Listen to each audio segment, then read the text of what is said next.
Assalamualaikum warahmatullahi wabarakatuh. Waalaikumsalam warahmatullahi wabarakatuh. Bagaimana kabar kalian anak-anak? Baiklah, sebelum kita memulai pembelajaran, silakan salah satu anak untuk menyiapkan terlebih dahulu berdoa. Hidup siap, bro. Doa mulai. Bismillahirrahmanirrahim. Raditu billahi robba wa bil islami dina wa bi muhammadin nabiyya wa rasula rabbi zidni. Alvin Fakhri, Ani Destiani, Ata Daifa, Binar Azrin. Memasuki pembahasan kita yang baru, Pak Guru akan bertanya tentang materi kita pada minggu yang lalu. Coba siapa salah satu yang mau menjawab? Saya. Ya, baik. Pada pertemuan sebelumnya kita telah membahas tentang iman kepada Rasul-Rasul Allah. Iman kepada Rasul-Rasul Allah. Ya, betul ya. Kasih tepuk tangan. Ya. Jadi minggu yang lalu kita telah membahas tentang iman kepada Rasul-Rasul Allah. Nah, lalu apa yang dimaksud dengan iman kepada Rasul-Rasul Allah? Siapa yang menjawab? Ya, baik. Apa itu iman kepada Rasul-Rasul Allah? Kita harus mempercayai bahwa Allah mengutus beberapa orang manusia untuk datang menjadi seseorang utusan untuk menunjukkan manusia ke jalan yang benar. Ya, baik. Bahwa pada saat ini, sekarang ini, di pertemuan ini kita akan membahas tentang menjadi muslim yang taat, ya, menjadi muslim yang taat. Jadi apa itu menjadi muslim yang taat itu? Nah, ya, jadi muslim itu kata sendiri, taat itu juga kata sendiri. Ya, jadi muslim itu biasa kita kenal dengan orang yang beragama muslim, orang yang memeluk agama Islam. Nah, kalau orangnya namanya muslim, ya. Nah, taat. Nah, kalau taat itu artinya apa? Patuh. Ya, betul ya, taat patuh atau manut gitu ya. Nah, patuh atau manut. Nah, baik, di kompetensi ini kita akan membahas kompetensi dasarnya dalam menganalisis makna Quran surat An-Nisa ayat 59. Nah, ini tujuan pembelajaran kita, ya. Adalah pertama, siswa mampu menampilkan sikap taat kepada aturan, baik aturan dari Allah maupun dari pemerintah. Kemudian yang kedua, siswa mampu mengidentifikasi masalah, ya, urutan ketaatan bagi seorang muslim sesuai dengan Quran surat An-Nisa ayat 59. Dan yang terakhir, siswa mampu menyebutkan hikmah dari perilaku taat. Nah, baik. Sebelum kita membahas lebih lanjut, coba silahkan buka bukunya halaman 80.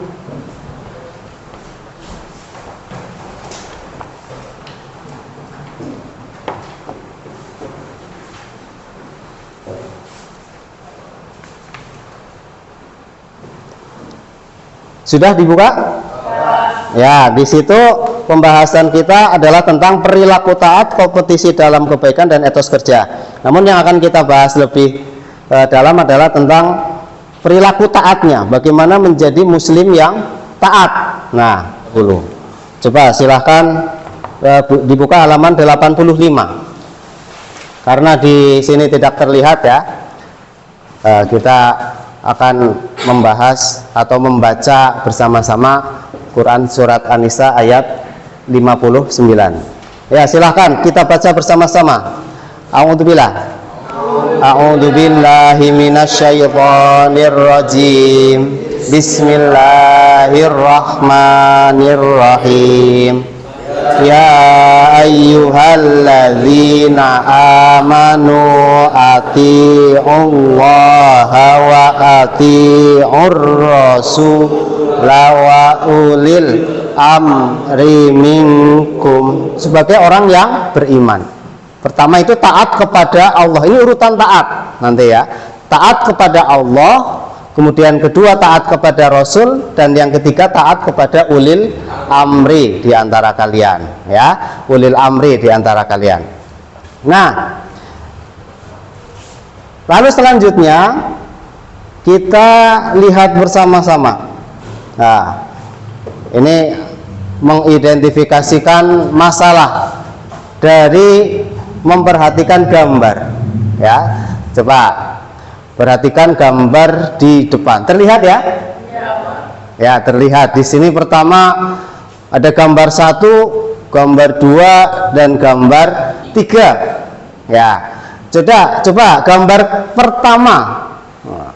Coba Mbak, apa yang kamu pikirkan dari gambar yang pertama? Gambar yang kedua. Wah, ini di syuting si Fajar ya. Dari situ nggak Pak? Coba Mas Fajar, apa yang kamu pikirkan dari gambar kedua ini? Taat beribadah. Taat beribadah. Baik, taat beribadah, ya. Lalu gambar yang ketiga. Nah, ini gambar yang ketiga. Apa Mbak? Mekah. Atau juga bisa kita dengan ibadah apa yang di Mekah? Ibadah apa yang di Mekah?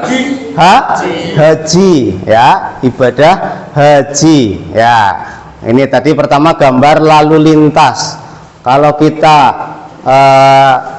pahami dari masalah menjadi muslim yang taat, gambar ini kita kaitkan dengan ayat yang tadi tentang masalah pertama taat kepada Allah, Rasul, dan pemerintah ulil amri. Nah, kalau di sini tadi lalu lintas, bisa kita bayangkan kalau lalu lintas itu tidak ada aturan, ya, tidak ada aturan. Kalau tidak ada aturan, bagaimana yang terjadi di jalan? Sering terjadi tabrakan, ada lampu merah diterabas. Nah, itu kan aturan di jalan. Karena pemerintah juga membuat aturan. Gambar kedua tadi tentang masalah ibadah atau sholat, ya. Sholat itu kan ibadah, bagaimana kita harus taat terhadap perintah siapa kalau sholat? Perintah Allah. Gambar ketiga juga sama, perintah untuk ibadah haji, ini juga perintah dari Allah, ya, ibadah haji. Nah, lalu dari permasalahan ini, dari gambar ini bisa kita identifikasikan masalah, ya, identifikasikan masalah. Ada 3 masalah.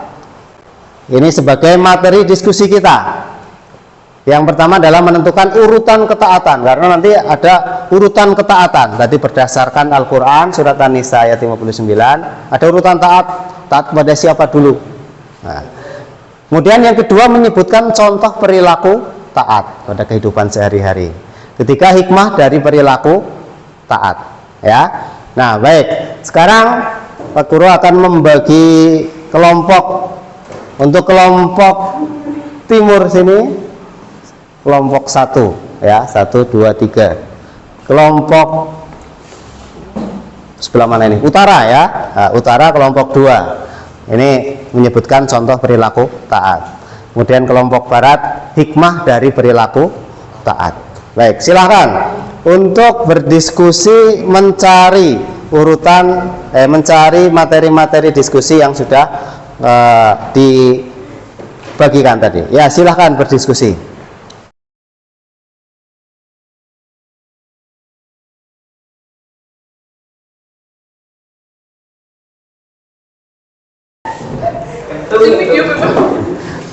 Yuk, 1, 2, 3.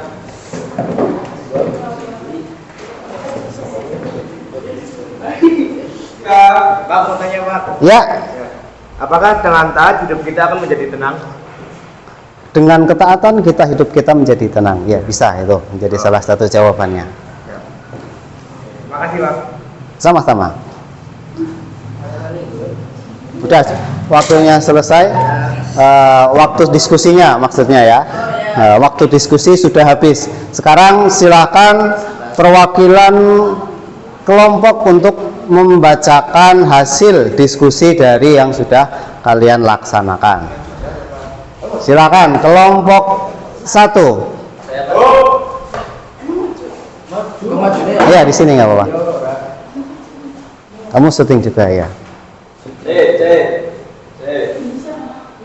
1, 2, 3. Saya akan mempresentasikan urutan ketaatan.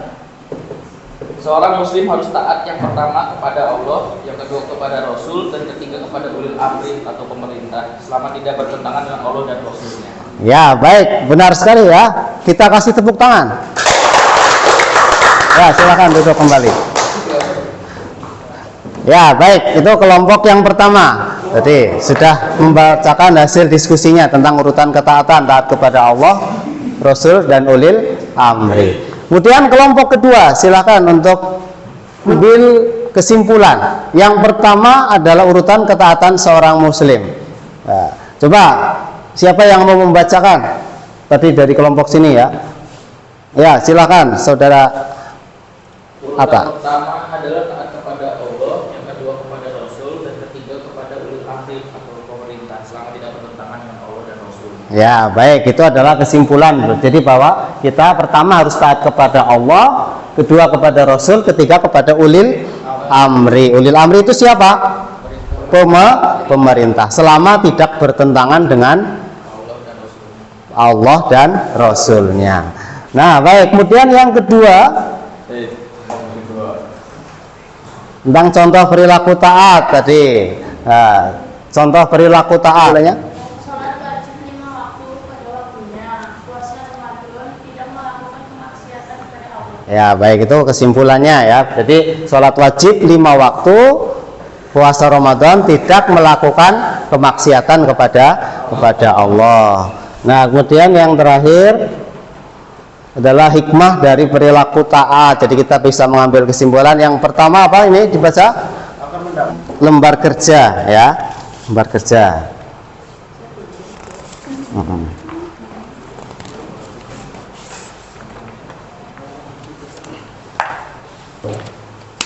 Ya, baik, Pak Guru sudah membagikan lembar kerja peserta didik ya.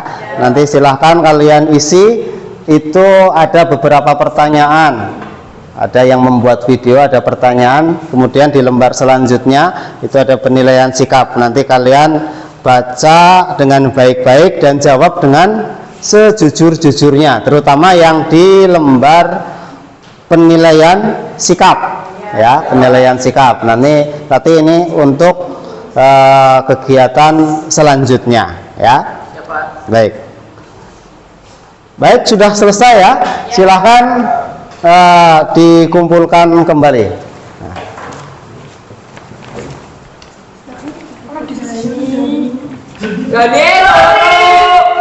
Nggak apa-apa.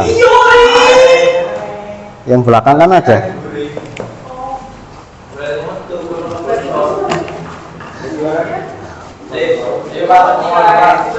Kita laksanakan kegiatan pembelajaran kita pada pagi hari ini dengan baik. Mudah-mudahan kita bisa memahami dan menghayati apa yang sudah kita pelajari pada pagi hari ini. Allahumma amin. Jadi kita nantinya disuruh oleh Allah untuk menjadi muslim yang taat, karena ketaatan bagi seorang muslim itu adalah suatu kewajiban ya. Kalau tidak taat berarti kita lawannya taat apa? Maksiat ya. Kalau orang sudah mendapatkan maksiat akan dihukum oleh Allah dengan dimasukkan ke dalam neraka. Baik, ada yang mau bertanya? Cukup ya. Baiklah, sebagai kegiatan penutup silahkan salah satu untuk berdoa sebelum pulang. Duduk siap, gerak, berdoa mulai.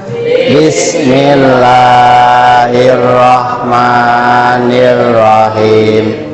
Allahumma arinal haqqa haqqa warzuqna ittiba'ah wa arinal batila batila warzuqna ijtinabah. Terima kasih atas perhatiannya. Wassalamualaikum warahmatullahi wabarakatuh. Waalaikumsalam warahmatullahi wabarakatuh.